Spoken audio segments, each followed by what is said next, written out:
if all else fails, just wow them with a 10-second dance break.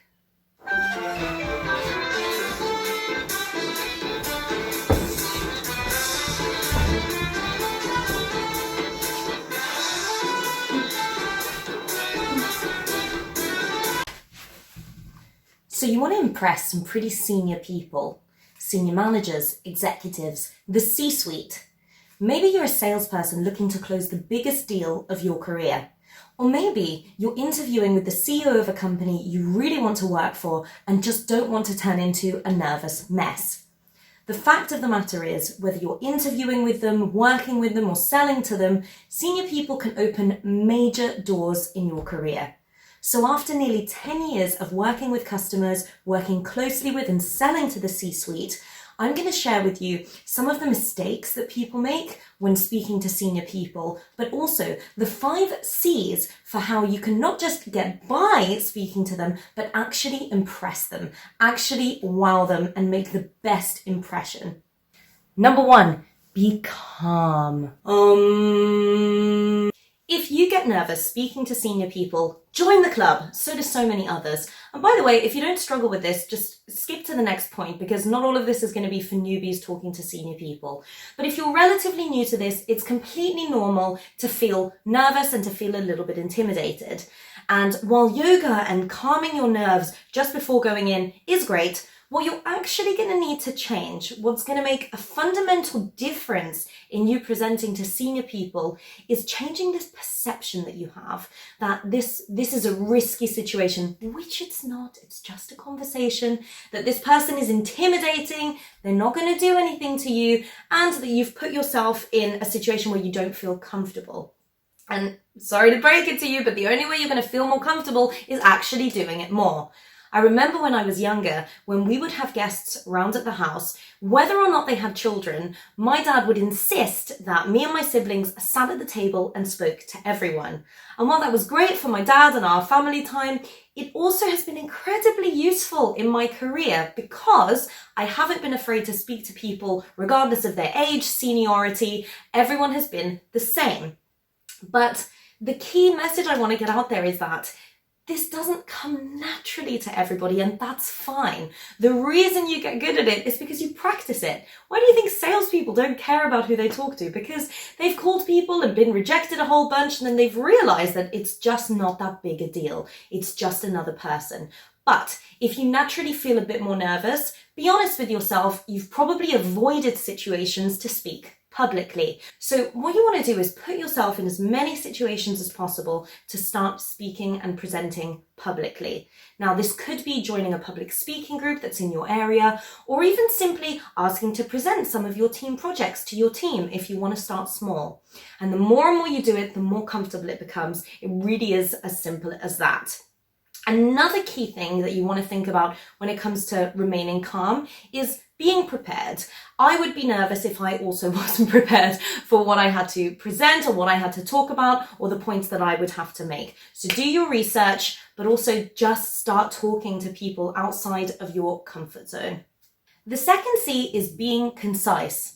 And let's be honest, it's probably why this video isn't made for the C-suite, because I've waffled a bit, but I think it was important to understand that first point about being calm. So you want to be concise because the one main thing that changes the more senior people get is they end up having to deal with more people's problems. So they simply have less time. So look back at your email. Are there too many lines there? You don't want a big block of text. You want to start off with your first line being, hi, whoever you're talking to.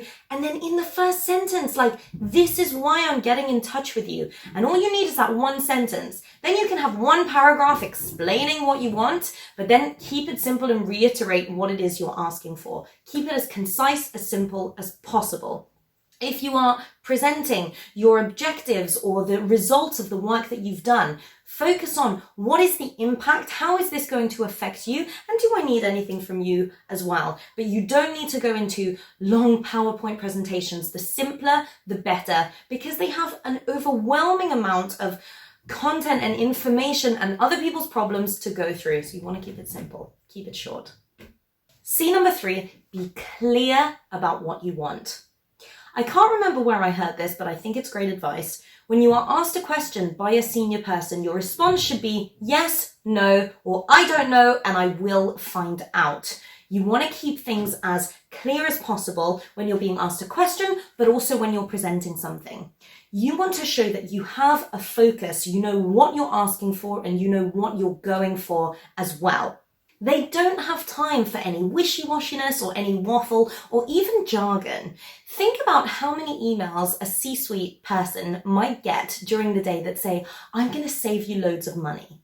Now, I mean, it makes sense, and they probably do. I mean, they definitely want to save money, but you're not actually standing out with a clear focus. So you want to mention, how are you saving them money? What is the insight that you have on their business that is actually going to help you to save them money? And how are you doing it differently from everybody else? Also, think about whether it's reasonable to be asking for the thing that you're asking. If it's a whole load of work, I'll be honest, and you don't have a great relationship yet, they're probably not going to do it. So ask to be maybe connected to the right person and do the research before and make a suggestion. Be clear about who you need to be connected to, who you need to take the project forward. The fourth C is being conscientious. If you say you're going to do something, make sure you actually do it. Senior people value accountability, making sure that you are fully responsible so they can trust that you are just going to get something done. That means don't wait for people to chase you to let them know that you've done something. If you've completed a project, and particularly if you have regular interactions, make sure you're going into your meeting prepared, but also proactively communicating the improvements and the work that you've been doing rather than waiting to be chased for a follow-up. The fifth C is being curious. This means wanting to actually understand the underlying reasons, understand their needs, and showing curiosity for their business, particularly important if you're selling to a CEO, but also working with them. So here's the thing.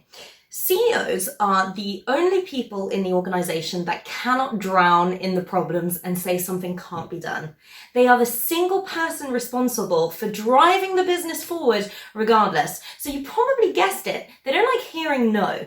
So when they present you with something that they would like to do, their vision, their direction, if you say no and they're just a brick wall, they're going to find you very inflexible, they're going to find you difficult to work with. What you want to show is an appropriate level of curiosity. And let's be honest, because they can be so results focused, sometimes they'll be blinkered towards the implications and the challenges of all of that. So what you want to do is be presenting those, but keep an open mind. So you don't want to be saying that can't be done. You want to be presenting some of the challenges and talking through some of the potential solutions. You want to make sure that you've always got that solutions mindset, even if the ask seems really, really steep. On the other hand, particularly if you're selling to the C-suite, selling to senior people, you want to make sure that you're not making too many assumptions about their business. And curiosity comes in handy when you really want to understand. So don't be the pushy salesperson that is forcing your solution down their throat. Actually try and understand, what are the challenges that they've had? Have they tried something like this before? What has gone well? What has gone badly? How will you know that you're doing well? How will you know that you're providing the service and support that they need? So always go in, once you've got time in front of them, you don't want to ruin it by making assumptions when they just think that you're not going to understand them and their business. Go in with an appropriate level of curiosity to understand what they need. I hope you go off and smash that presentation, nail that interview, close that massive deal. Just remember, you're only talking to people, but the more preparation and practice you can do, the better you will be. Thanks so much for watching and good luck.